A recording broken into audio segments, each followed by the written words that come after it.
guys. We're doing our second podcast, and we're going to start today by introducing ourselves, which we didn't do last time. I'm Paul Barron. I'm the broker of record of Century 21 Leading Edge and the wine guy. And Tass? I'm Tassis Giannakakis. I'm also one of the co-owners of the company, and I manage the York Mills office and the Yorkville office. Good stuff. I'm Anthony Bungaro, broker, co-owner, and manage the Stouffville office and the Markham office, and glad to be here. And we like drinking Paul's wine since he's the wine guy. Yeah, there you go. So what we're going to do is we're going to start by introducing the wines tonight. So I'll actually show this to the camera because they gave me hell that I didn't do this last time. So what we're working on tonight is Barolos, and this is a wine from Italy, from the Piedmont region, and it's made from the grape Nebbiolo, or and I don't necessarily pronounce those correctly, but something like that. And it's a very earthy wine that I don't think a lot of people drink. Now, you're an Italian boy, Anthony, so do you drink a lot of Barolo, or? When we drank wine, my father, my grandfather crushed the grapes, poured the juice, cleared it, and that's all I know. Okay, It was well, all you didn't know what it was. I didn't know what it was, but it was It was red. It was red. It was red. Okay, so I'm going to pour out the first one here. And what's interesting with these two wines tonight is that they're both Barolos. The first one is a 2009, and what's interesting is that a 2009 you would think it's obviously younger than the other one, which is a 2004. But when you look at wine, you really need to look at the overall vintage. So the 2009 vintage had an overall rating of 90 points out of 100. So even though this is a younger wine, this was ready to drink already in 2012, 2014. Okay? And then let's give it this one a little bit of a... It smells delicious.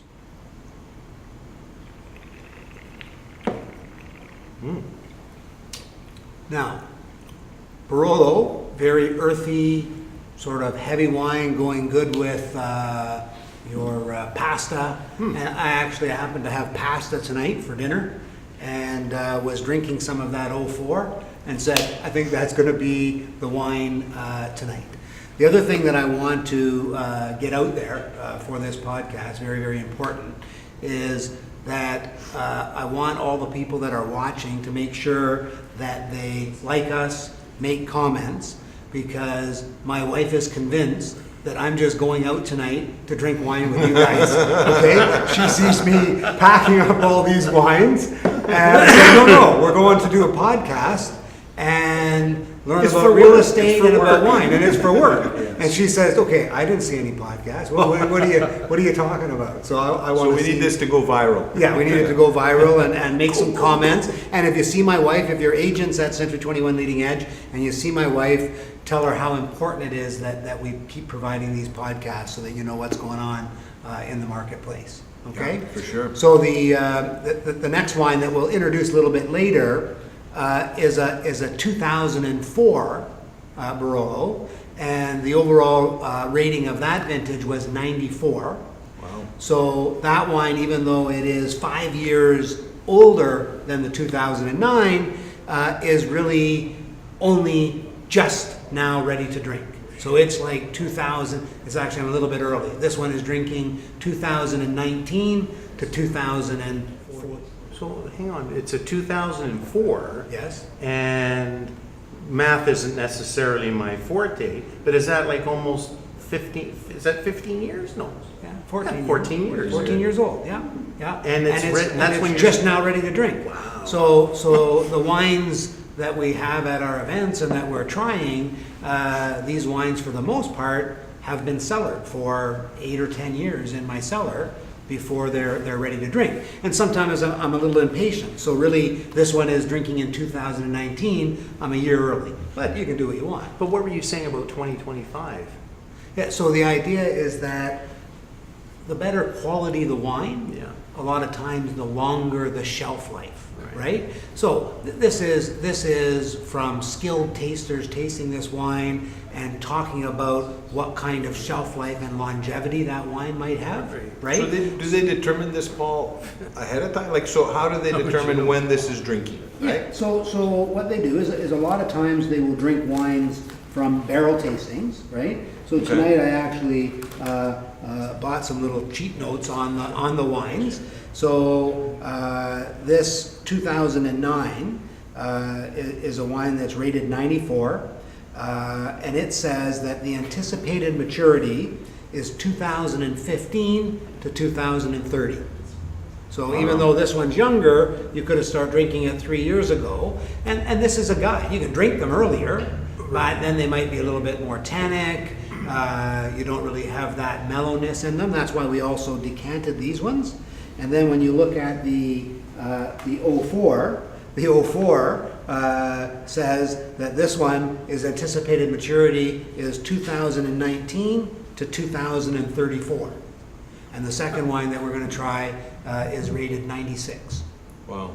That'll be about my age. There you go. So wine tasters are determining this ahead of time, that they think that these are the years that these particular wines are gonna be tasting or at their premium, Yeah, right? Or at their highest level of taste. Yeah, and when you look at wines, you know, a lot of times when you look at the complexity of wine, I know we did a tasting of a bunch of Cabernet wines, right? And we had a very inexpensive Cabernet that was excellent, just tasting amazing. And then we also had some extremely highly rated wines that were really a little bit too young to drink. Okay, we had some, you know, experienced wine tasters and some rookies in the group, right? And all of the rookies chose that $20 bottle of wine that was amazing. This is by far the best wine that's here. But when you're tasting a wine, you want to look at not just what it is, but what can it be. Okay, so is there a lot of things, you know, hidden in there? Is it jam-packed with something? Do you see something is going to evolve as that aerates and is, you know, is put in the decanter for a time? So there's a lot involved. And really, for the most part, when people drink wines that are really big wines, they'll say, I don't like them. My wife will always say, I don't like it, because it might be tannic, right? Tannic is not bad because tannins mellow as the wine is aged. So when the experienced wine tasters from Wine Spectator or Robert Parker or whoever's tasting them, they will look at what's the future for this wine, and they'll put some dates on it, right? And there tends to be, for really highly rated, amazing wines, there is usually a long shelf life. I've got wines, like I've got a desire to live to 2060 because I've got wines that are drinking in 2060. It's a great motivator to live healthy and stay well. Yeah. Right? Yeah. So let's start talking a little bit about real estate. I'm going to go pour some wines for our videographers here from. Excellent. See if we can get them to. What would you say, Anthony, is the main topic to talk about in real estate right now? My feeling is looking at month to month.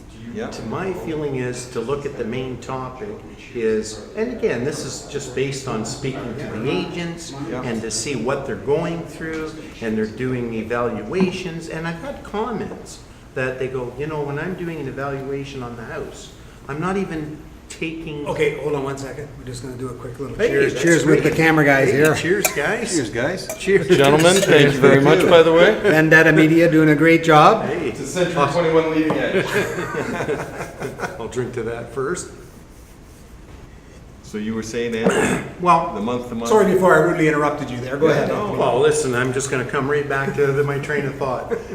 That when they're evaluating property, and then this will get me to my point, why we're looking, or should be looking at January, February, March, April, and see what's happening. But the comment I've been getting is, oh, clearly, when I do an evaluation on the house, I look at 2015, 2016 and what's happening today. They almost, a lot of agents said they didn't even look at last year, the blip Yeah. on the screen. And I go, oh, so they're looking at 2016 and 2015 and today. But I'll just give you my 2 cents because I'd like to see your analogy on it. When you look at January, February, March, April, and I'll even predict May, might even be the best May or very close to one of the best Mays we've ever had. So its amount of sales have been going up month to month. There was about 8,000 sales last month. Prices each and every month have crept up. There's no point in each and every month to say, wow, they went up 5%, 10%, but you're getting 2% or 2.2, 2 point each and every month. Sales are going up, listings are going up. We've had as many as 22,000 listings, but I guess last month we hovered approximately 18,000 listings. In some areas, it's still, on the seller's side of the equation. So what's the moral of the story? If you look at this year, January, February, March, April, May could be one of the best Mays. It's an amazing market. What I think is really interesting, Anthony, what you said, that agents are looking at 2015, 2016, and not so much 2017. Did you find that too? Well, no, what I find is interesting is I have a good friend of mine who's an appraiser by profession, and his boss has instructed him, and whether this is from the banks or not, he says it's from the banks, but as per his superior's instructions is ignore the 2017 figures when you're doing appraisals. So if that's the case, so that means banks are saying to appraisers that, hey, 2017 didn't exist because it's kind of out of whack, It was right? unreal, So but- we don't want you to look at There you are. those numbers. We want you to look at 2016 numbers and current, obviously, And the what's happening now. last 3, 4, 5 months Right. to establish value. And I think that that's correct. I think that in most cases, when you look at the 2017 numbers, they really are out of skew, right? So Paul's our stats guy, so and I see he's brought paperwork. I brought So paperwork. Paul he'll, has- he'll crystallize. me and Anthony just go shoot from the hip. Paul has real numbers, so here you go. Yeah. So what I'm gonna do is I'm just gonna give some real numbers. So the majority of people that put out these numbers, they put out a stat report like this. So this is, let's look at January 1st.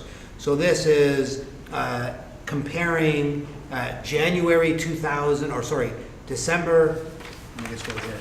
This is comparing April 2017 to April 2018. So this is a year-over-year comparison of the month of April. And when you look at this, you see that the number of sales is down 32.1%.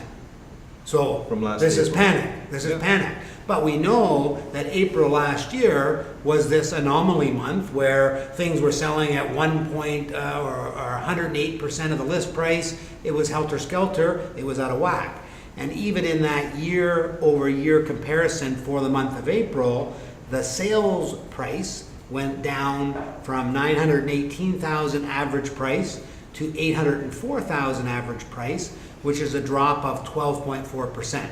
So helter-skelter, problem with the market.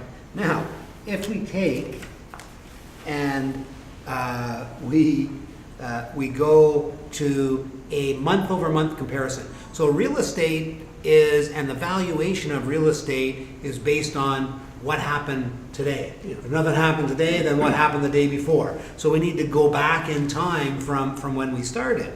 So when we look at the April statistics on a month-over-month, which is what you guys were saying, but I'm just giving you the exact numbers, because we actually do these infographics and post them on our Facebook page to help people to see what's going on in the market, and we started to do these month-over-month. So look at March 2018 to April 2018, we have plus 10.6% in number of transactions. So it went from 7,200 to almost 8,000 transactions. Right. And then when you look at the average price, it went from 784, 558 in March to 804,584, which is a 2.6% increase on the month, Right. average price.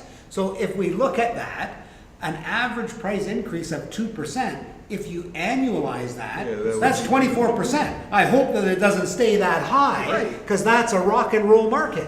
It's an amazing market. Right. The challenge that we have is that they're comparing it to last year, which was an anomaly. And then if we actually, just look at these months over months, and we look at January to February, same thing. So January, 4,019 sales. Right. February, 5,175, and up 28% in number of sales. The value went from 736 average price to 767, so up 4.2%.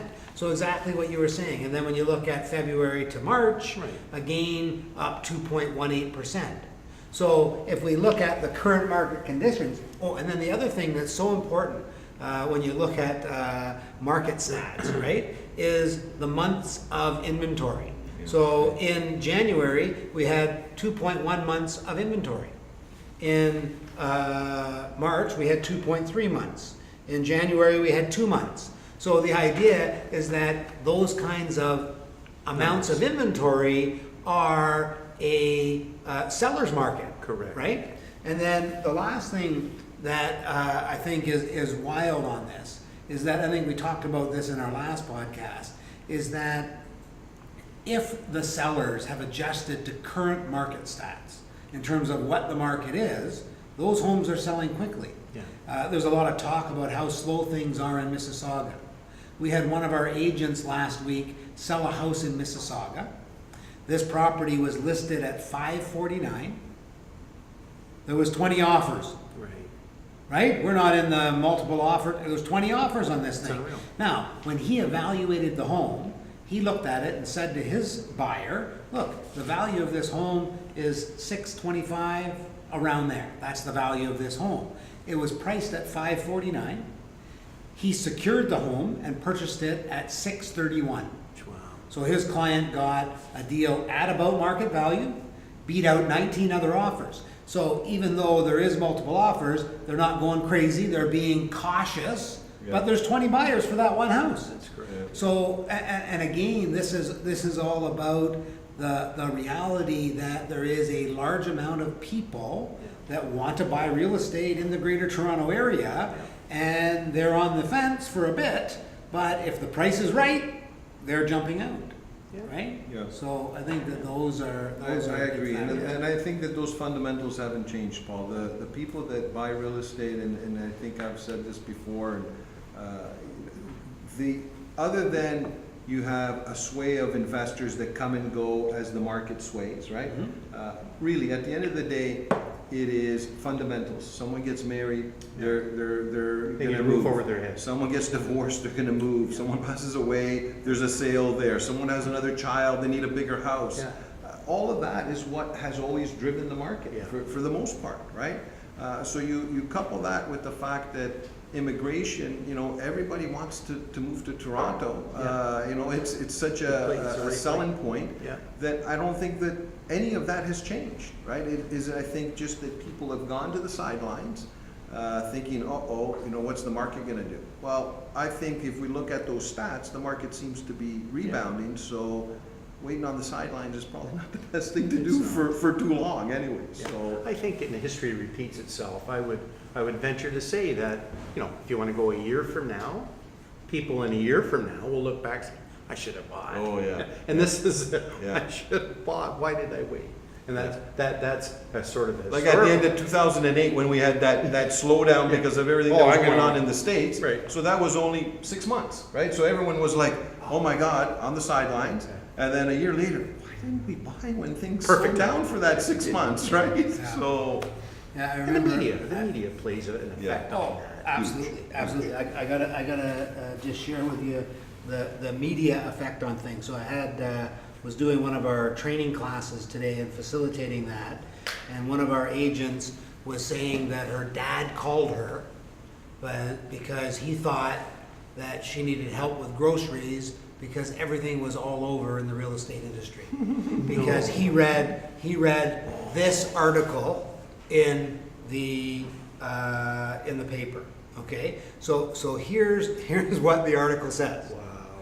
Home price appreciation to fall 80% this year, says RBC. Now, when you listen to that, what does that mean? Okay, now it's interesting because media sensationalizes things. Yeah. but that's- So, but let me explain to you what it actually the article says. Yeah. But if you're just going to read the headlines, The if you're flash. a headline guy, Yeah, the flash is it's all over. 80%. This dad literally called his daughter I'll buy to it. say, "Hey, do I need to get you some groceries?" It's all you're in over real for your estate. your new business. You're new in the business, right now.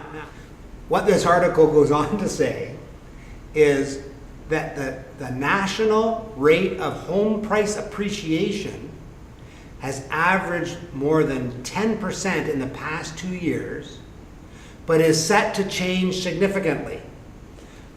What the article goes on to say is that the prices are going to go up 2% Instead of 10%. instead of 10%. So that's an 80% drop. This is kind of like Because it's almost ridiculous. it is ridiculous, and this says RBC, right? I'm pulling all my money I'm out of pulling- That's right. But it is the way that that they like to sensationalize it, and obviously if you're in print media, you want to say things that grab attention.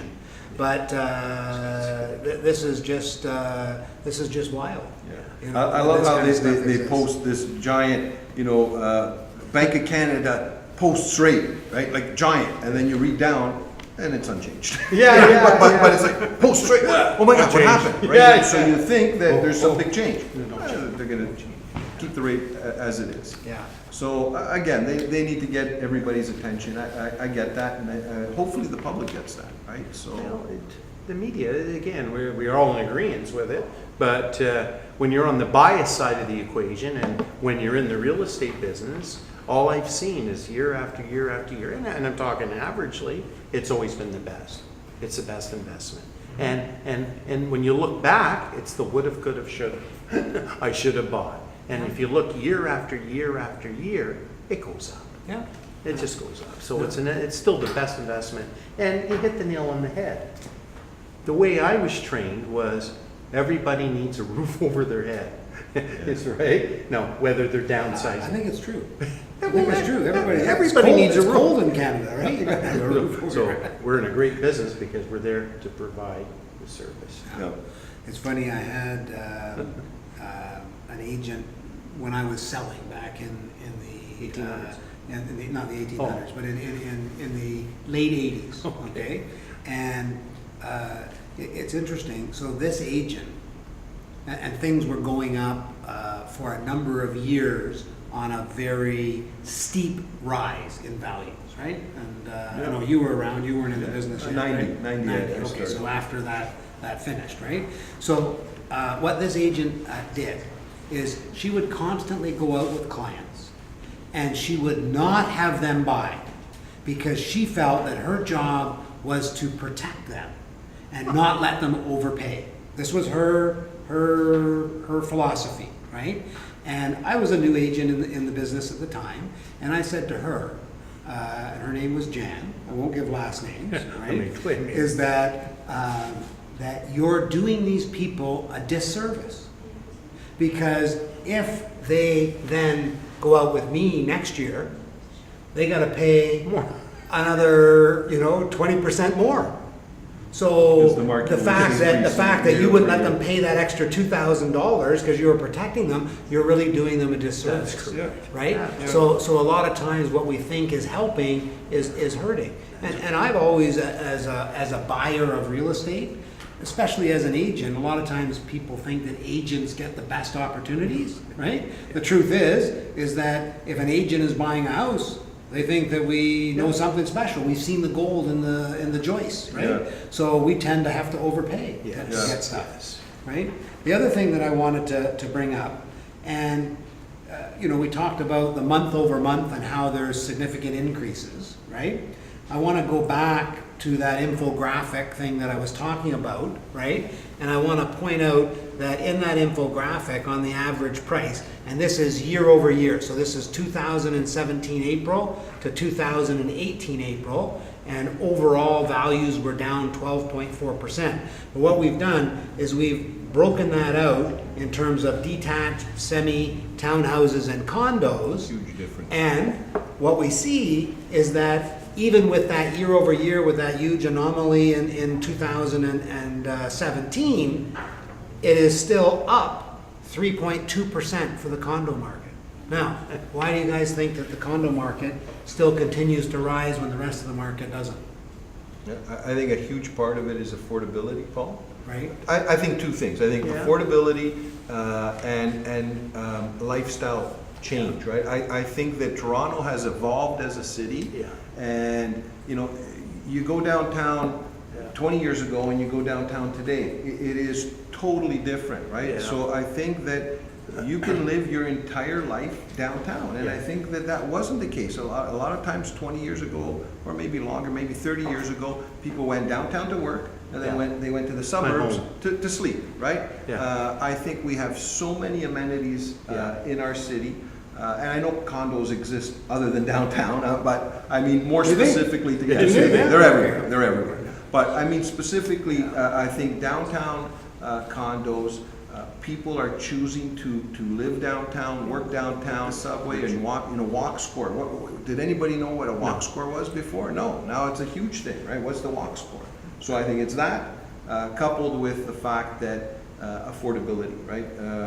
So don't just say walk store and then not explain it. So walk score, right? Explain- So we explain what it have is. ratings for walk score, right? And if you asked me even 5 years ago, right? If someone said to you, Walk score. what's the walk score of this property? You'd say, what are you talking about? What does that mean, right? So there's a rating system, and obviously the higher the better. And stuff downtown is always usually in the 90s because it's combined with, can you walk to transportation? Can you walk to all the amenities? Amenities, Groceries, shopping. a park, all of that stuff, right? So The high scores. the walk scores are high downtown, and that's something that people didn't even take into consideration. I think. You know, Tass and Paul, when you mentioned the condominium market, why is it, that they're going up and you're absolutely correct. I think it's definitely a little more affordable and all that, but it's funny, my wife and I were speaking about, we've got grown, I call them kids,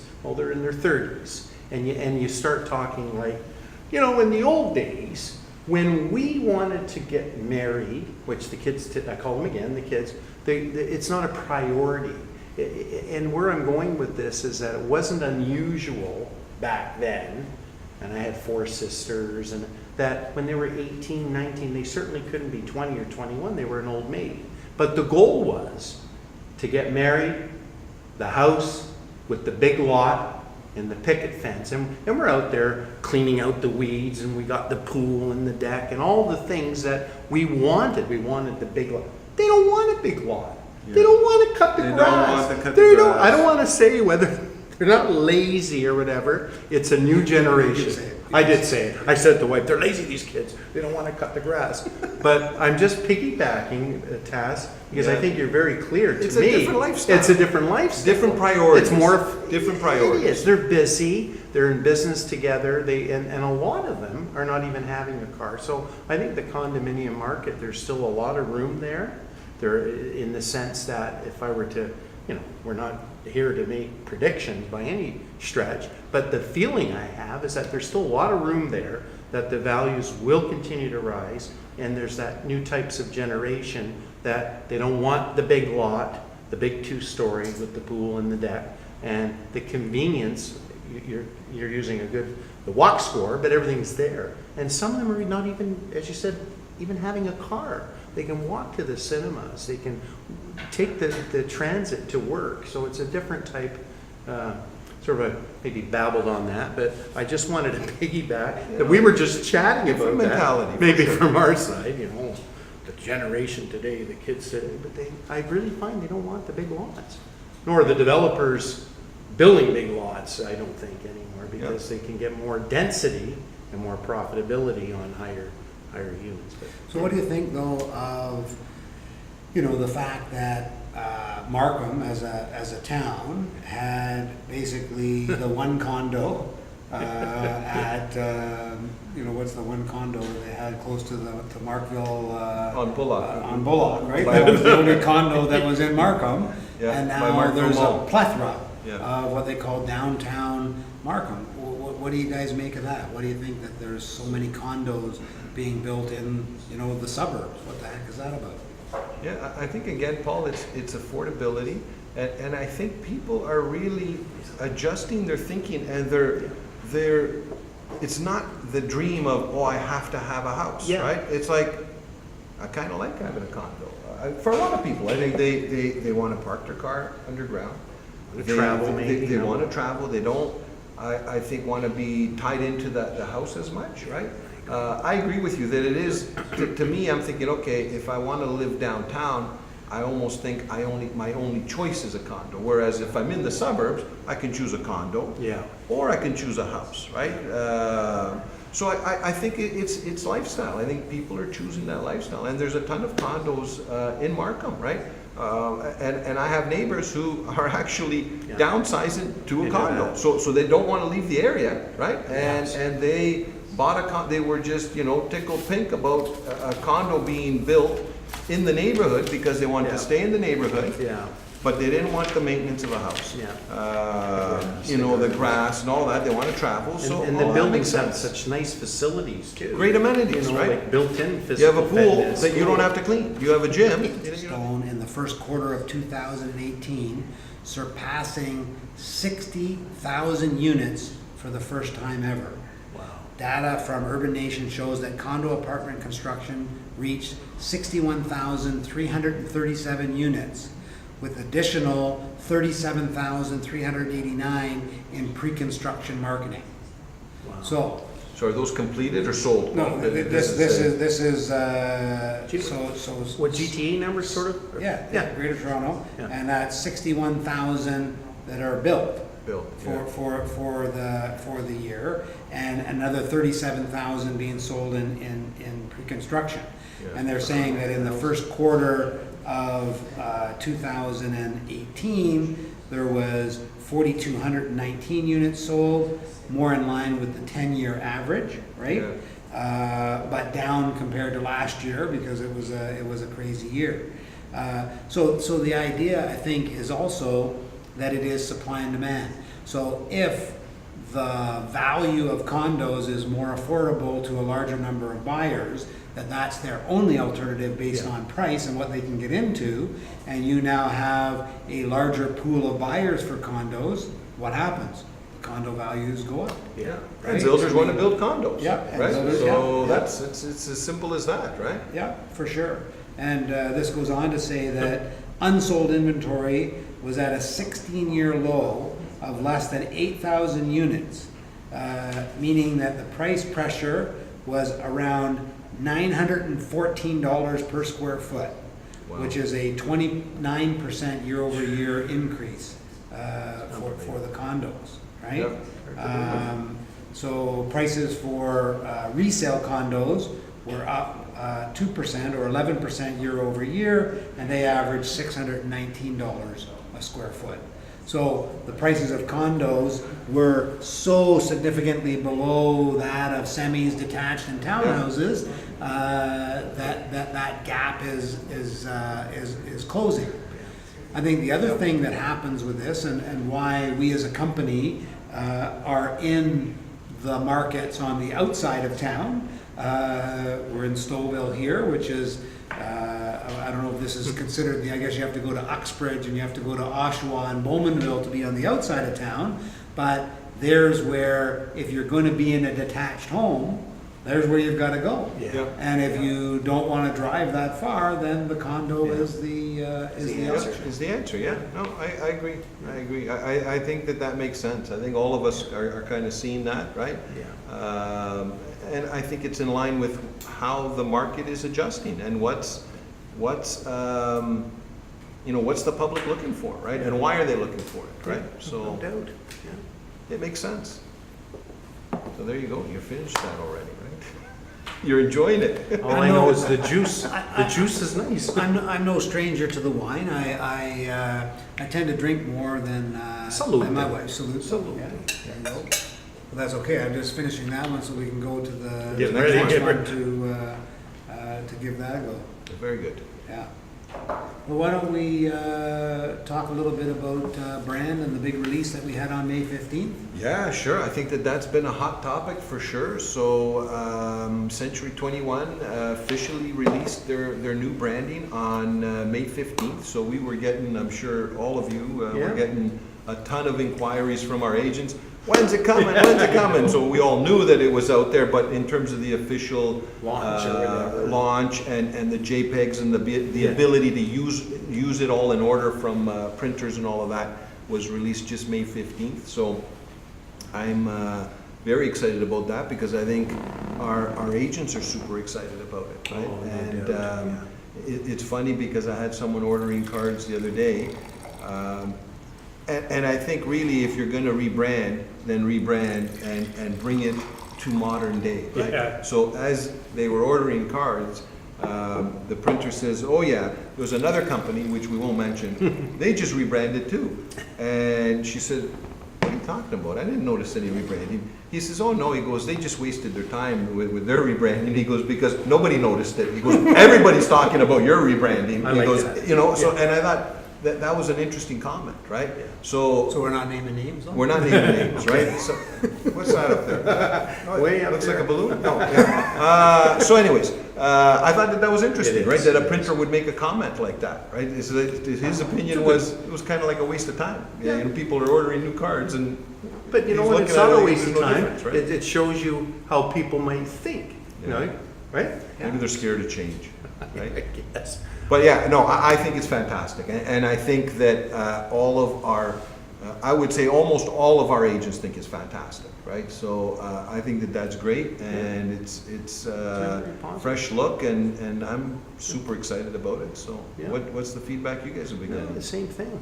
I see you got the pin. I know you Yeah. gave me a pin from the, Yes. and I thought, oh my gosh, I left it on my nightstand, but I'd like to get a couple more of those pins. Yeah, So yeah. they're great. I'm sure they'll be available now. They're not top secret anymore. That's right, that's right. Where my You know, pin? I think that when you look at the branding, and you look at the trend and what is popular, Yeah. you know, keep it simple, right? Yeah. It is the Silly. new wave, right? Yeah. So when we look at putting everything on it, right? Putting, you know, a house, putting this information, that information. You're I right. just got my new business cards done, right? So I got the new business cards with the new branding. And I saw that the office address wasn't on the card, right? So I went and looked at the RICO website to see if the It's a requirement. advertising Compliant. regulations Yeah. It's a requirement. required you to have that. And the examples that they had on the RICO site did not have an office address on it. Now, it's interesting because we have obviously 10 locations with Century 21 Leading Edge, Right. and people can work from any of those locations. So if you don't have an address, boo, you're good to You're go. international. You're international. You're right? international. Why not? I like that. But you're right. What I've heard from the marketing standpoint, or from head office, so to speak, is that keep it more simple. And it was common in the past that you had that nice little card, and there was no room for anything. Because you had the Realtor logo, and the Your awards awards. logo, the award, the trophy, and the Yeah. Centurion, and all the And the information. less and all that stuff. And then the card was just like jam-packed. And I, you know, you take the comments from our hierarchy and just from our own standpoint. Less is more, Yeah. you know? Yeah. You've got the corporate insignia, the C21, the company name, your name, beautiful. But I like your cards, Paul. I think I'm gonna just do the copy thing. Yeah. I like them. I like Yeah, them. now what's interesting too with the cards is that UPS has them very reasonable. I mean, it's like $35 for 1,000 to get your cards Yeah, but they were done. two-sided, which is good too. Yeah, two-sided, yeah. So Now, it's the only thing that, so we had them, I got them done early, and looking at them, the font size was so small that even when I was doing the proof, I couldn't read the number. So I have a card with the wrong direct line. So I No. give that to people that I don't like. Right, if I don't like it, if you look at it and it says 549. Been I calling just- this number all that- day that long, means it's you're- not picking up. Yeah, Get a it's hold not- of it's not- this it's not guy. my number. Do we know whose number it is? I don't know whose number it is. I should call it and see Call and it, say- apologize up Yeah, front, yeah. right? You're But gonna no. give him some calls. So we had them increase the font size before the May 15th launch. But I really think that we need to see a matte finish Yeah. for that, because it is really a little bit more gloss is- classy. yeah. And the other thing, when you look at business cards, a lot of agents spend hours and hours and time and effort painstakingly, right? Let's get our new cards. Yeah. And then let's worry about, what we want to do, and let them figure some stuff out and get some matte finishes and things like that. And then you can, you At can- $35. Who Who cares, right? It's not So- 3,000, 5,000, 30 bucks. No, Yeah, no. yeah, And for then, something that's interesting, and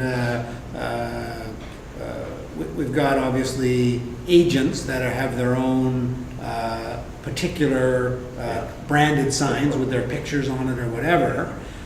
We're just sort of looking at whether we can do this or not. We've actually got a law firm that has offered 4th Century 21 agents that if they have their website address on the bottom of the sign, that they'll go ahead and pay for the signs for the agents. Yeah, that would be great for the agents. Yeah, I think they'd we're gonna check to see appreciate if that is all doable. I think it's a great idea. But it's a Thinking huge- outside the box. Huge opportunity, yeah, a little bit different. Right. And we were talking about, Probably do it. their email address and a phone number. I think that the phone number creates a little bit of confusion, because if people start calling the law office to find out about 123 Yeah. Main Street, that's probably a problem, Yeah. right? But their certainly a website- URL can work, Yeah. it. Yeah. yeah. I think we should Sponsored definitely by look at or whatever. Yeah, and yeah, just the email address, right? Email or Because their website or yeah, something like yeah, that. yeah, and they've got multiple lawyers at that firm, so we're within the guidelines of referring, Yeah. multiple agents with that, right? I like it, thinking out of the box, I think right? it's good to I think out of that the box. That's what everybody needs to do. And from the agent standpoint, they don't have to spend hundreds or thousands or whatever on the signs. They're covered by the firm. Yeah, Yeah. yeah, Nothing wrong absolutely. with that. And we also have already ordered, and we have got our company signs with Yeah. all the numbers, all 10 office numbers. So anybody that's, Well, they're all piled up in my office. are they in the office, really? They're all piled. Are they What's really? going on? They were delivered? to So you? they were delivered, and oh my God, all these signs are piled up, but we'll have to get them all distributed. Right. So, which is good. Like all the office numbers, so Yeah. it'll be the Bay Street, York Mills, Yeah.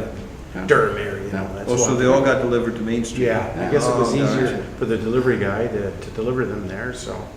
Yeah, Just so have to use we'll it. get them out to the installers, and I think it's exciting, and people need to be putting this as part of their Yeah. value proposition, and I think that when you look at this rebranding, everybody in the real estate business seems to be interested in hearing the story of the new kid on the block, right? And the reason for that is that people are hyped and excited about talking about the story, Yeah. right? And we're a 46-year-old brand, so almost as old as I am. And what we've got now is we've got the new story Yeah, that's that nice. we can get re-excited about the brand that's 46 years old. No, I think it's fantastic. I think that's I really exciting. do. I think that's Yeah. exciting. You guys want to try the next wine? So again, what I was saying earlier with this one, so this is the 2004 Barolo, and this one is really not ready to drink until next year, but we're jumping the gun a little bit on it. Yeah, that's it. Cheers, gentlemen. Cheers. So I want you to, taste the difference and see if.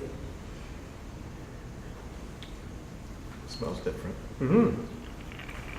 See, I don't know the right language, but is it a little lighter? Not as deep? I Not think as- it's more Tannicky. Yeah.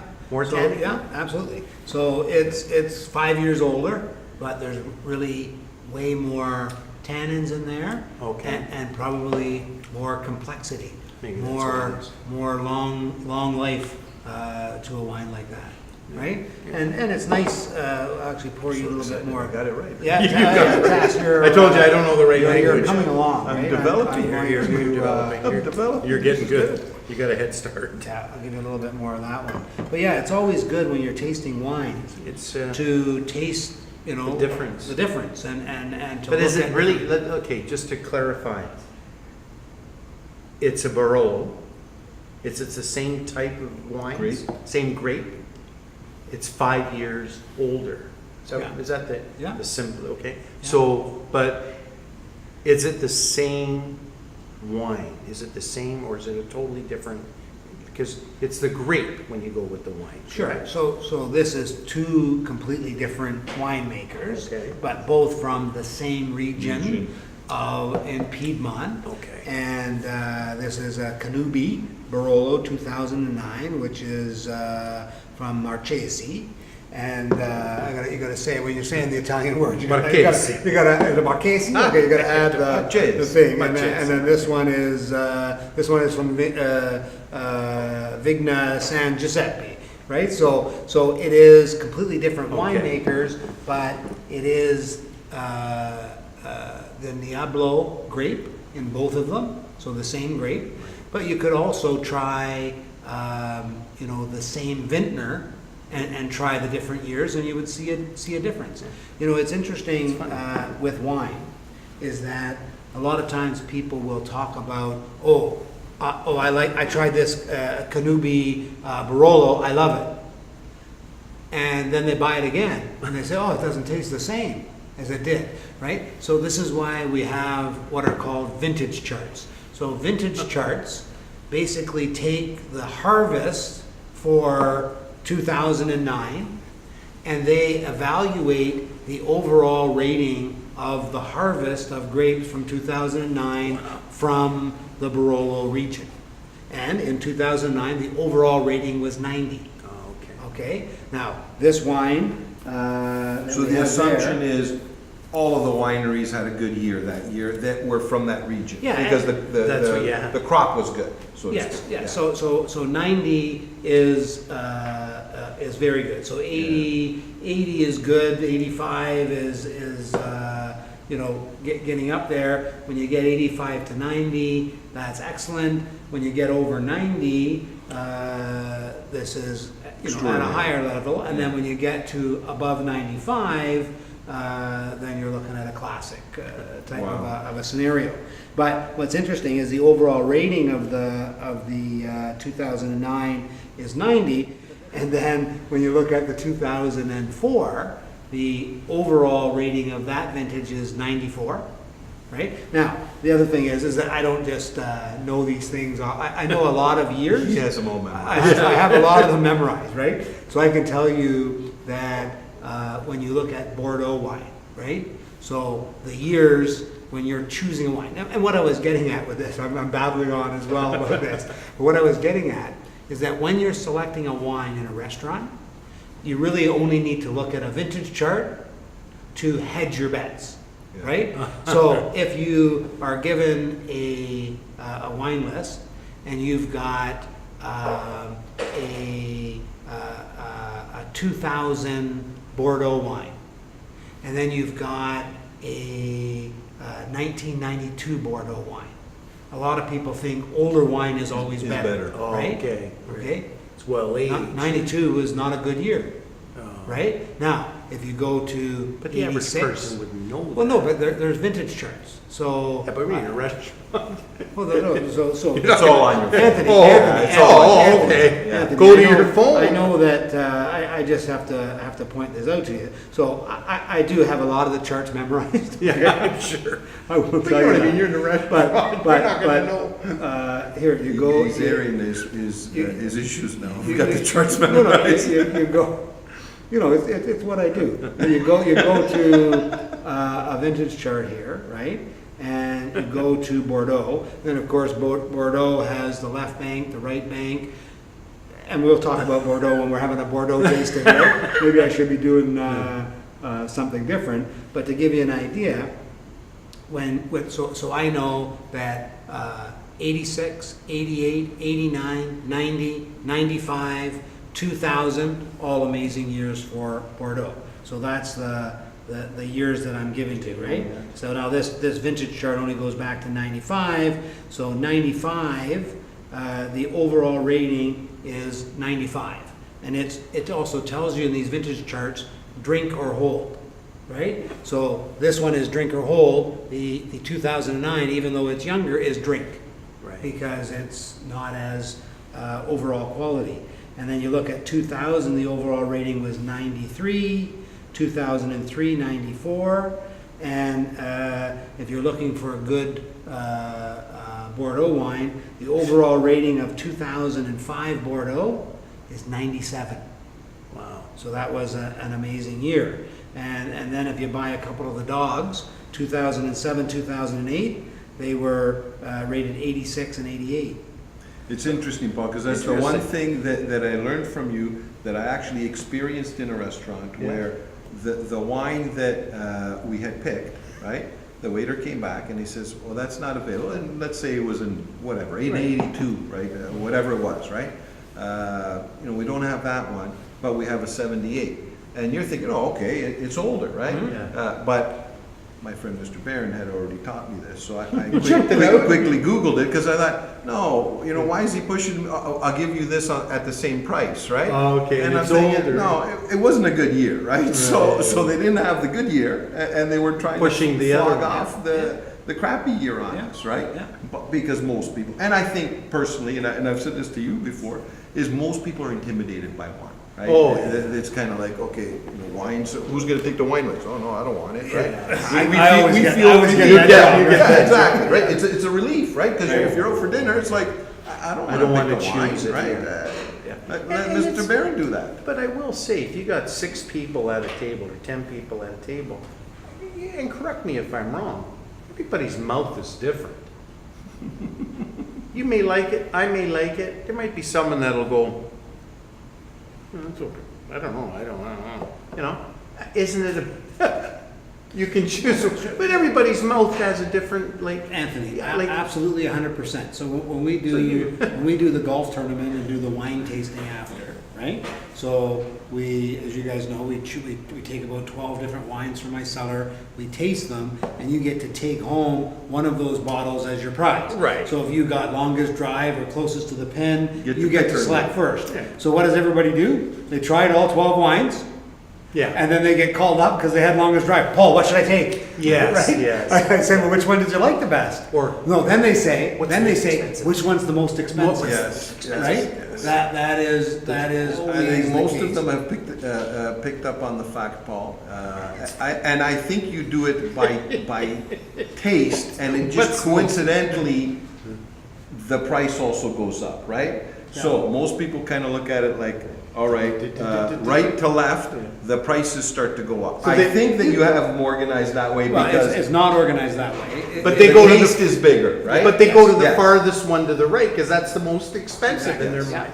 So we're gonna have to switch it around. Yeah, so the truth is that they're not organized in price, they're organized in terms of their fullness, so Yeah, the that's whites and what I stuff thought. are first, and then Their the heavier, complexity and the more The more full it robust is. wines Yeah. are at the end. Yeah. But That's when where I you- would be standing. When you look at that table, if you look at the last 4 wines, the 4th from the end could be the most expensive, Yeah. Yeah. right?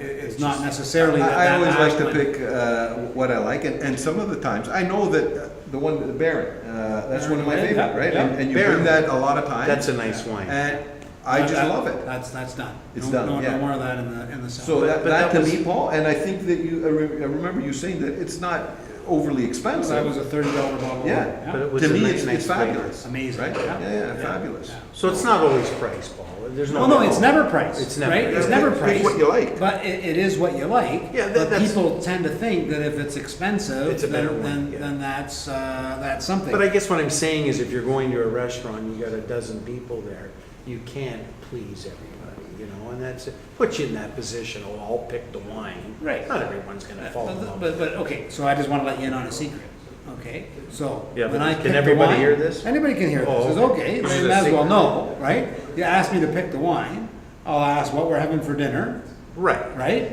And What's good I'll pick the best wine, I'll pick what I like, right? I'm not gonna say, well, how can I keep everybody happy?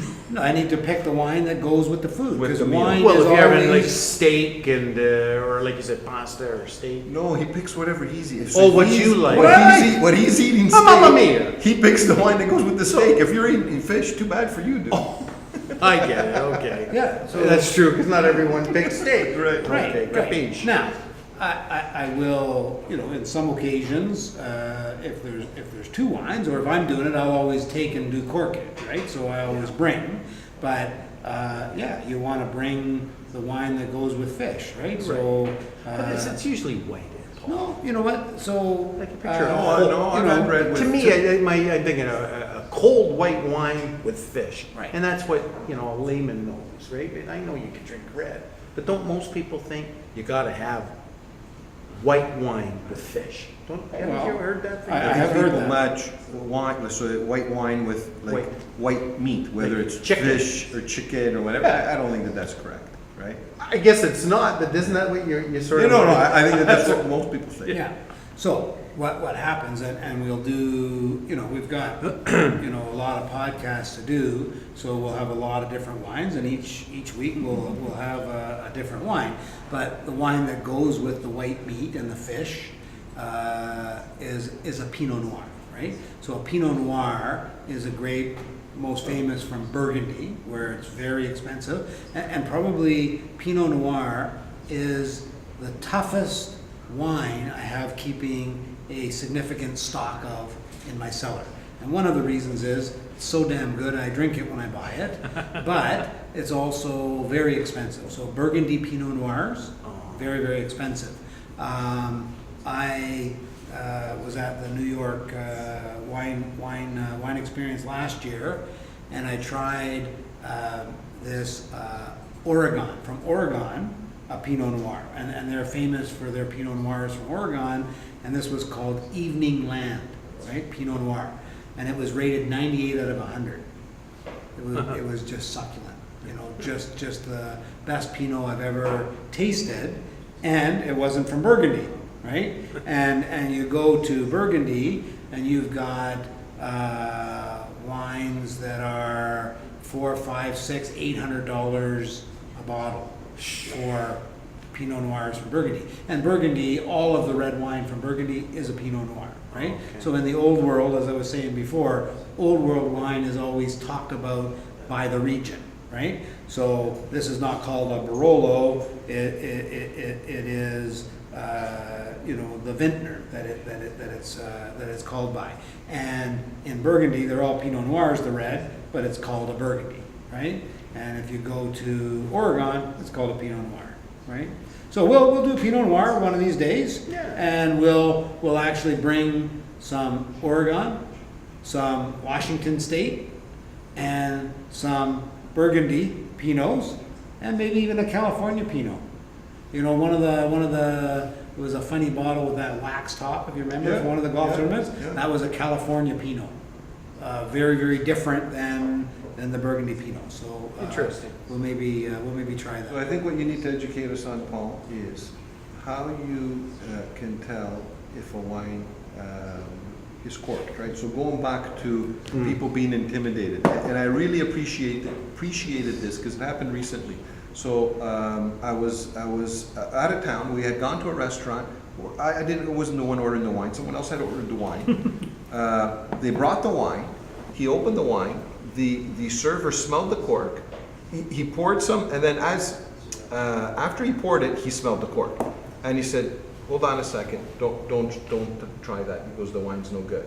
Just from smelling the cork, and then once he picked up the glass and smelled the glass, he said, "Oh yeah." He says, "This is no good. I'll go get another bottle." So you Right? can't tell from. So I don't know, and I almost now looking back at it, I think, shit, I should have asked him. Let me smell that because I don't know what Yeah. corked wine smells like, right, or tastes like.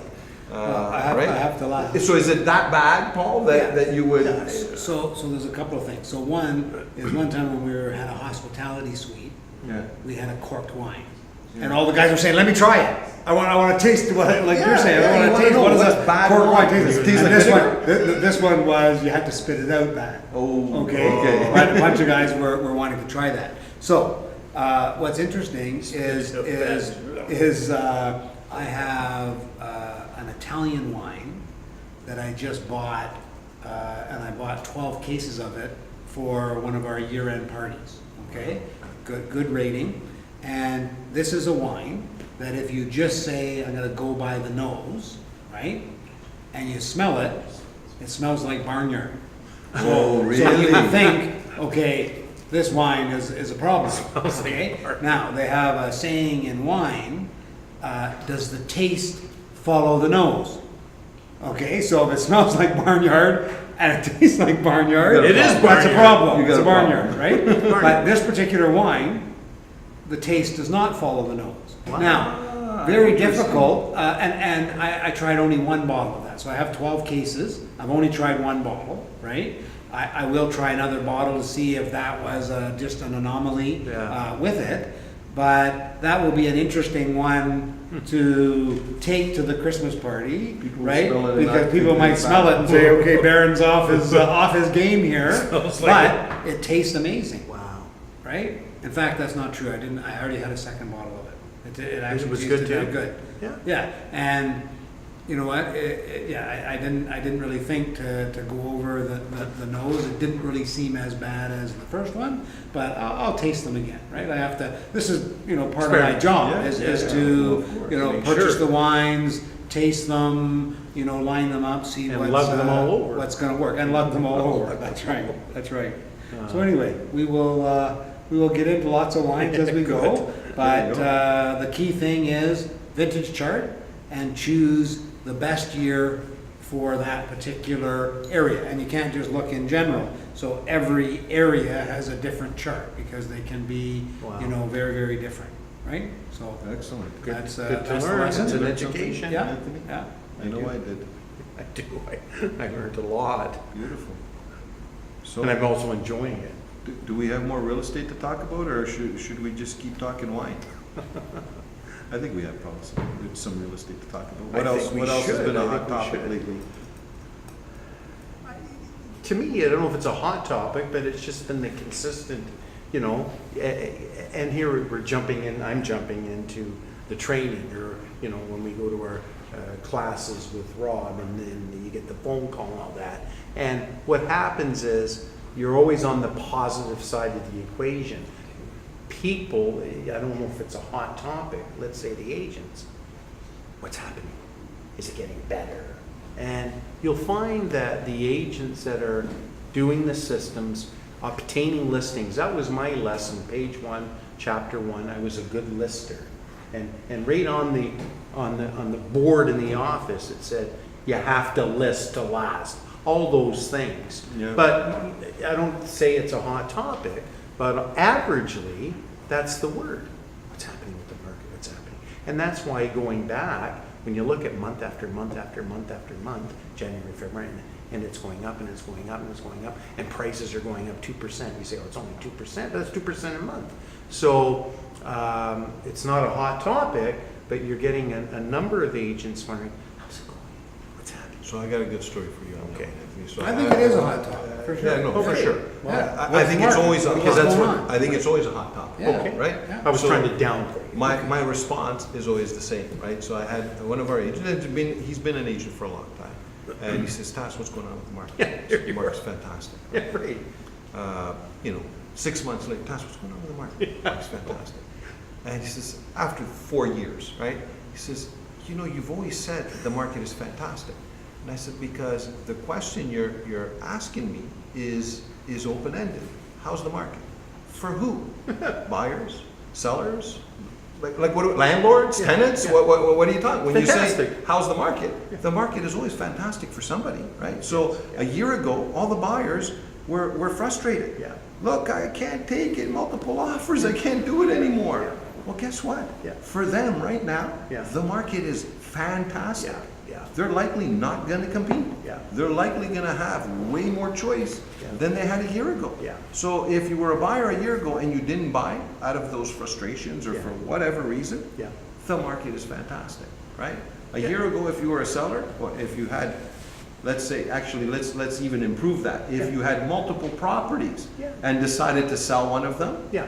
the market was But let's fantastic. be a little bit let's be a little bit on the bias side of the equation, right?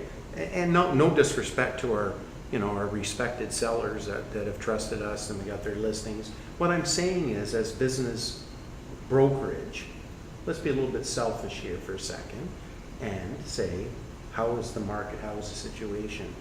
It is an amazing market. Why? You want to get an example why? Do you think it was nice or normal or acceptable to have a buyer? Could you imagine getting in sales last year, hey Paul, I got a lead for you. My friend wants to buy.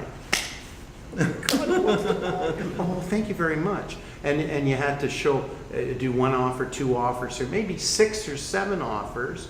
And finally, if you were, use the word lucky, sold them something, Yeah. 100,000 over the asking after maybe 6 or 10 offers. Complete roller coaster of Now. emotions, yeah. Paul, how are you? My buddy wants to buy. Take them out once, twice, third time, sell them. Beautiful. That's how much better do you want than that? And again, I'm being a little bit selfish. I'm in the real estate business. I'm obtaining a listing. What do you think? It's great to get a listing and have it sell the first minute you put the sign up. Again, you're going back like a nice old boy. I'm going back like a nice old boy, all of us. You get a listing, and you know what? Isn't that a shame that it takes maybe 30 days or 45 days or up to 60 days to sell? I'm being sarcastic. You got a chance to get some leads. You got some open houses. You met the nosy neighbors. It was beautiful when you had a listing because you had a chance to milk it. So the reality is how's the market? It's really, really the best situation now. And I'm saying on the bias side, for our agents, I think it's good for sellers. I think it's good for buyers. But I'm talking about our sales agents. This is a great time. If you have a buyer, sell them a house. If you have a listing, work it.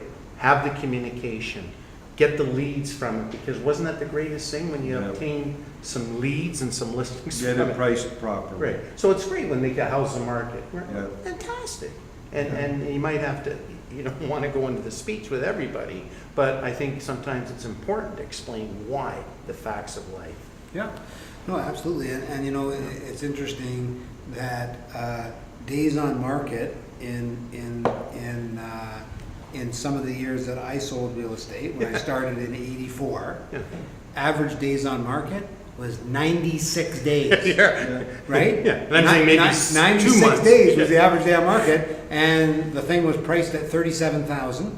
Okay, and it was on there for 96 days, You got an and then offer. it sold for 36, Yeah. and you had it listed at 37. Yeah. So it was priced right, and it still took 96 days. Correct. So I think that the thing to talk about with this Yeah. is that if an agent has been in the business, and when we look at it, we've really had, a 22-year run, right? So the market, in my, years in the business, from 84 to 90, went up significantly. 90 to Great time. 95 went down. 90 to 96. 96, And I think yeah. that the absolute lowest part of the market was 96. But if you look at anybody that bought between 1990 and 1996, or even bought in 1989, Yeah. right, at the peak, Yeah. they still tripled their money Yeah. in real estate, Yeah. right? Now, the difference is what is it that we have to do as a real estate agent, okay? And some would say that it was a little bit of easy money when things were flying off the shelf. If you got listings and you priced it right, Money in it the for bank. sure was gonna sell, Yeah. right? Now, it requires work. We've got some agents saying, oh, should I spend money on this? Right? Because That's it normal. might not sell, right? So the idea is that we need to retrain our agents, and we need to dig in Yeah. and look at how do you deal with a changing market. Yes. Right? A more normalized market. Yeah, a normalized market, Yeah, right? changing And it is different. You have to do some different things, right? Yeah. The good news is that we have a lot of experienced people that have been through those changes in the market, Yeah. and we can help you to, to delve into those changes and look at what's going on in the market, Yeah, right? no, I agree, and I think that people are adjusting, agents are adjusting to that. I think to be realistic about it, though, I think the other issue that is happening now is, the financing and banks. I think that there's no hiding that that's a bit of a challenge right now. I think that will ease as financial institutions come up with products to kind of offset the new rules, right? So what I find is also interesting, though, just talking to one of our mortgage guys, Shuba from CLC, is that a lot of the product that was available that was no qualifying, so it was an equity product, right? So 50% down and just no income required, no stated or whatever stated income was. So almost all of that product is gone. It's been removed, right? Even with 50% down? Yes, Wow. shocking, right? So we were talking about this today because Crazy. one of our agents had a client, an investor, foreign investor, who he had sold 4 units to. And the idea was he was putting 50% down on each of them. Yeah. And they had discussed that, this is the product that's available to you for financing. And now that product is no longer available. Now, in talking to Shuba, he's saying that in all likelihood, it will get replaced. But right now, that product is not available, right? And I think same thing with the stress test, right? That was put in place, and I think that obviously banks have to adhere to it. But make no mistake about it, there's execs or people at the bank, actuaries or whoever does this, that are trying to figure out, okay, how do we deal with this, right? How do we deal with this stress test? What other product or line of products can we offer to kind of counter this or get people qualified easier if they're having a challenge with that, Right, right? and I guess the other thing is that the number of transactions is lower, so the banks want to put out money. Yes. They want to lend Yes. money. So talk a little bit about some of these specials and stuff. Yeah, that so they're, again, they're talking in about, talking right? with Shuba, I asked him Yeah. that today, right? Yeah. I said, Shuba, what's going on with all these rate reductions? Or he says, no, he says they're discounts. He says, let me correct you. He says they're discounts. That's right, so it's not the posted rate. That's right. This is the posted rate, now here's what we're offering as a discount Exactly. rate. So they're discounting the variable rates, right? Right. And Shuba's view on this was that he believes that the rates will go up. So he said for the banks, he says, it's a way of advertising. Hey, we've got this discounted rate. So I think it gets people in the door, number one, right? So he said, okay, great. There's some relief. We get this discounted rate. But he seemed to be of the thought that if the rates are going to go up, that's going to be a benefit for the bank, right? Having people in variable rates. So are they promoting that because they prefer to have people in a variable rate? Because when the rates do go up, if they go up, it means a higher profit margin for them? Yeah, who knows? That's what he says, so. He's a mortgage expert. And he's a mortgage expert, right? So that's kind of, what we're hearing in terms of the finance. So, that, if I were to say on the negative side, I think on the positive side, I think, there's all kinds of inventory available. You're not competing like you were before. On the negative side, I am hearing from agents that people that they thought were qualified or would have no problem qualifying issues. are having some issues getting financed, Yeah. right? So But you know, on a again, we have to be aware of all the products and direct them in the right direction to get them approved. But on a positive note, I've had, I've used the word compliments with CLC, Shuba and his team, and in our Main Street Markham, we have Emmy. And, you can see how important it is when you recommend somebody, they're taken care of and getting the job done. Yeah. And even a couple very difficult situations where I'd say averagely, there would have been no mortgage, no pre-approval, no deal. And he's made it known to me, and I respect what he shared with me, but I think it's a compliment that anyone that we have on our team that is professional and gets the job done, and we have testimonial after testimonial of them, and at difficult times, if financing is difficult, that's very important. Because it's hard enough to get a deal, but it's more important to have good people on the team. So I've been very pleased from what I've seen. And we know a lot of our good agents have relationships, but you'd be surprised how many times, this offers conditional on financing, and you talk to the agent, and it sometimes happens when you're signing a mutual release.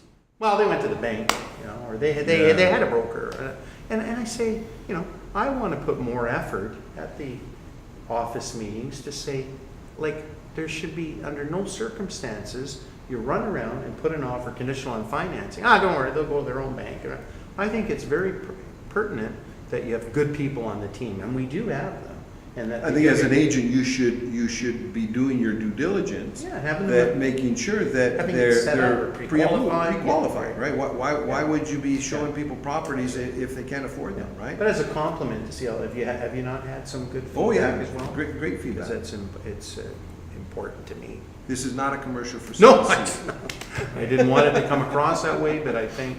We'll have their email and contact information at the bottom of the podcast. And we've got great brokers like here in But, Stouffville. We've I got think amazing- because of all of that, Anthony, I Yeah. think it's become more on the forefront, is financing now, right? Because of the stress test, whoever it is that's doing it, Yeah. it's more of something that you, as an agent, I think you need to be aware of what products are out there, Yeah.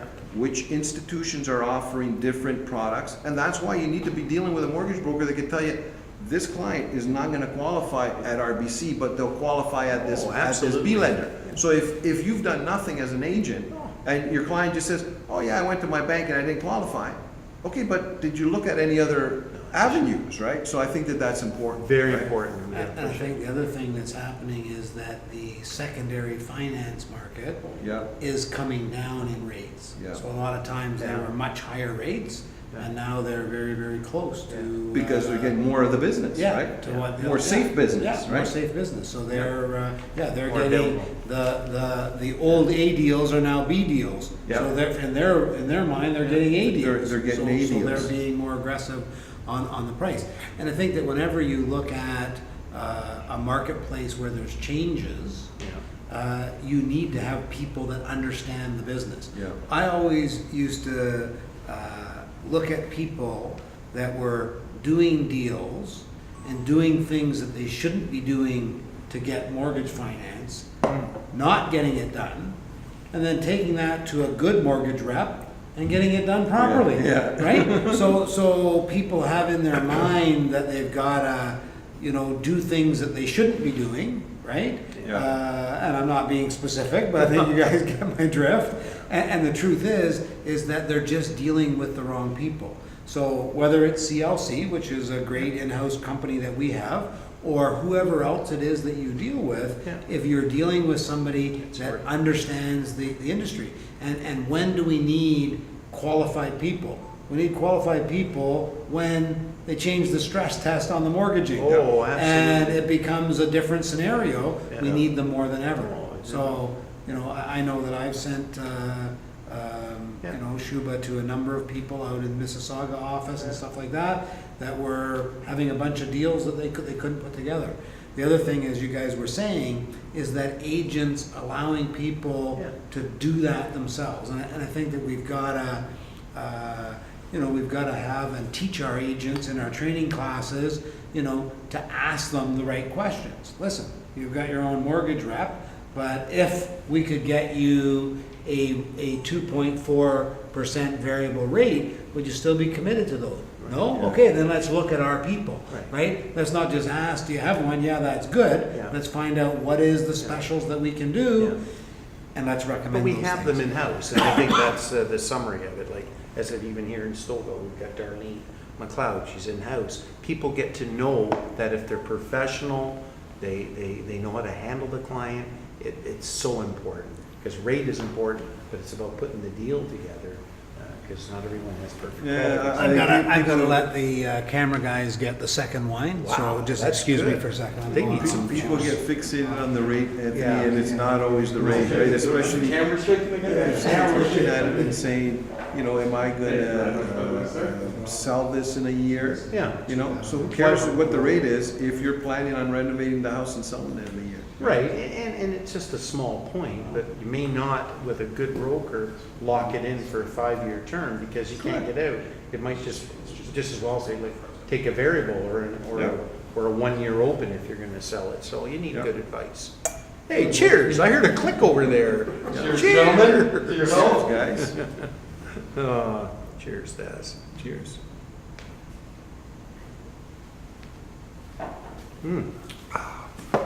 You never get tired of that, that's so flavorful. So I think I do prefer the second one, Paul. Yeah, Yeah. Yeah. Bigger taste, right? yeah, bigger taste, yeah. What did you say the word? More Titanic? More Titanic. More Titanic. More tannic. Oh, Titanic. And just on these Yeah, lines, it's more because Titanic. we're talking prices, okay? Or class So the- act here. The 2004 Barolo is $115 a bottle.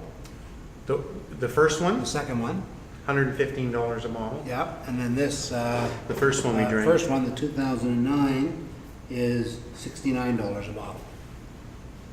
Well, price doesn't mean anything, except in this case, the other one is almost double the price, but it does taste, I agree with you. Like, this is the last drop of the first one. Right. Now, here's what's interesting, is that when you look at price, Yeah. how high do you go? Where do you go with price, I know. right? Because So you 200, talk to some people 300. and they, okay, $20 is my limit, $30 is my Does limit. it depend on the occasion? Does it depend, you know? Not many people want to spend $120 for a bottle of wine. No? Averagely. What would you say, on average, Paul? What's a normal markup in a restaurant? Is it doubled? Is it tripled what the price is at the liquor store? I think that for the most part, it was triple. Mm-hmm. And now that a lot of restaurants are offering corkage, that has caused the price of wine to go down, so that it can be competitive, Yeah, right? that makes Because sense. if you take a $115 bottle of wine and you give them a $20 or $30 corkage fee, you're at $145. And if you were buying it there and it was $300, right? That's a lot of money to pay Yeah. for Yeah. a wine. If right? it was 200, you think, you know what, whatever, it's But Paul, not bad. a lot of places don't really allow corkage. You know what? You gotta ask, Yeah? because a lot of them do. Yeah? So when you look at, when I'm down south, pretty much everywhere allows corkage. You go to the Benihana, in Orlando, they have corkage. Everywhere allows Yeah. Let's say corkage. here I in the think in the GTA, States, It's it's much more. in here common. too. I think it's more and more. And a lot of times when they don't, you basically need to, Say talk to them about, I had this one, restaurant that I went to and, it was, I was having the lamb, right? So with the lamb, I wanna match that with a nice, Australian Shiraz, right? Australian Shiraz, right? And a little bit fruity, remember I was talking about, but that's what I want to match it with. And I said, so what do you got? And they had no Shirazes on the menu, but you have lamb. I said, well, that's no good. You So got then lamb that- on so the then menu, that- but So then that restaurant allowed me to bring my wine Okay. the next time. So it's not that big a deal for them to get a license to allow corkage, right? So I Interesting. think that that's good. You know what I want to just touch on as Taz comes back here is to touch on and I'm going to let you guys take this away because I haven't been to any of the classes or know much about it, is the new mandatory lease. Standard lease, yeah. Standard lease and what's happening with that. Sure. Yeah. So as of April 30th, if I'm not mistaken. Yep. Which kind of turns us into May 1st. Yep. Yeah. So the new standard lease became mandatory. And the idea there is that I don't think there's a massive big change from the forms that we were using, but I think the biggest thing is that the tenant's rights are spelt out for you. It's not that they were hidden, but I think with the new standard lease, they're right there for you, so these are the rules, right? And basically, the idea behind it is that we can continue to use our OREA forms or CREA forms to do the offer to lease, which is what we used to always use. But what traditionally, because most of the business that we're doing on leases are we'll call it mom and pops, that I own a condo and I'm gonna rent it to someone. Yeah. So they don't have their own Yeah. standard company lease, they have maybe one property. Right. So most of the times, we would have a clause that we put into our offer to lease that said that this shall form the entire lease and no formal lease will be signed. Right. And now, I think that that's the biggest change, is now we're still using the OREA forms to do the offer to lease and to negotiate the lease. Right. But now the landlord is obligated to provide the tenant with the new Ontario standard lease. Yeah. And there's some rules that go around if it's not provided. I think if the tenant requests it, and it's not provided within, is it 21 days? 21 days, Anthony, then the Yeah. tenant is allowed to withhold a month's rent. Right. And then if it's still not provided, at that point, the tenant can terminate their lease, right? But I think that in a nutshell, Yeah. business as It's the same, usual, you yeah. continue to use your OREA Offer to lease. offer to lease, and you make sure that the landlord is providing the standard lease, the new Ontario standard lease, to the tenant. But I think you covered one, oh, sorry, Paul. I think you did cover one thing, and is that in the new standard lease, there were some things that are crystallized. Because agents were Crystallized is the right word, yeah. Because agents were saying, well, if there's a bounce check, it's $200. Or if you don't provide this, where there's a penalty. And in the keys, there's a deposit. So now it's certainly crystallized what the law states. A Even lot the- of things that people were putting into Yeah. to lease agreements Yeah. that were not proper are exactly that. They're Right. crystallized. So there is a limit as to what you can charge for key money, right? So Stuff like for that. deposit money. You can't say, okay, I want $1,000 deposit for the fob. That's not realistic, Right, it's right? not And- allowed and by it's law. actually, exactly, it's not allowed, right? Like So- post dates. You know, It's I was told before, you crystallized. can't have post dated checks. Well, I own a property, I want post dated checks. And we were given the feeling the old way, it was illegal to ask, but more or less, you know, you get the language, well, if the tenant offers post dated checks, you're allowed to have post dated checks. But it's in the new agreement to lease if there are post dated checks. So there's been a lot of legal garble. I mean, it was Weiss with the realestateLawyers.ca with. Yeah. Yeah, we did a couple of. What's his name, Weislinger? A couple of different. And you hear a lot of the legal side of Yeah. it, but Yeah. I think it's a very simple process. Yeah. Now, what about, you know, I've not been to any of those sessions, but I've heard that things like, oh, you have to repair your own appliances and stuff like that, all this stuff is all standardized? Yeah? Anything that already, so it's not that they've changed anything, Paul. What they've done is they've put it in, clearly in front of you, right? So, prime example, people would prepay rent, right? So, as, let's say you have a foreign student here, they have no credit, so the rental market is tight. How do they make their offer better? They would say, okay, fine, I've got a student who has no credit in Pay Canada, it up front. but I'm gonna pay up front, okay? And now, as a landlord, you cannot demand that, okay, definitely. You can accept that, but the truth is, the tenant can turn around and say, hey, you took my prepaid rent and paid back to me now because you weren't supposed to do that, right? And that's a problem. Yeah. But a lot of that was happening, right? So now what we've have with the new standard It's all form spelled is out. all of that kind of stuff is spelled out, where, hey, you can do this, but you're not obligated to do it.